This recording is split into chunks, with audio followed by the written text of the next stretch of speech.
The premise of the study is that 1 in 10 children has a diagnosis of asthma in Canada. And for many children, this can be associated with emergency room visits. A proportion of children, about 25% of kids who come to the emergency room for asthma, will actually have a repeat visit within the same year. And we know that these visits are in fact preventable if we are able to provide the right types of medications at discharge, and most importantly, comprehensive asthma education. The goal of this study is to actually develop a tool or a way of identifying children who actually are most at risk for coming back to the hospital for a second or repeat asthma emergency room visit or hospitalization. We can then use statistical techniques to develop a tool or a way for frontline emergency room physicians to then identify these high-risk children and apply targeted preventative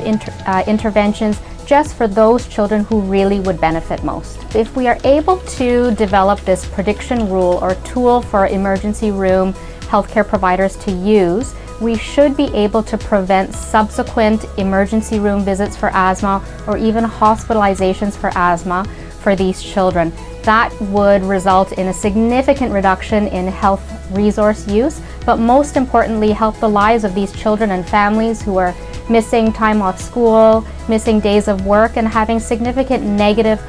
quality of life because of difficult to control asthma. The most rewarding part of what I do is interacting with patients and families, seeing children who come to me with sometimes a lot of respiratory difficulty, a lot of symptoms of difficulty breathing, cough that keeps them from playing sports, and watching as we initiate treatments, conversations, start our therapeutic alliance, seeing them improve and suddenly be able to participate in sports and come back and tell me that they just tried out for a sports team, whereas 6 months ago they weren't able to walk up a flight of stairs. That for me is just incredibly rewarding.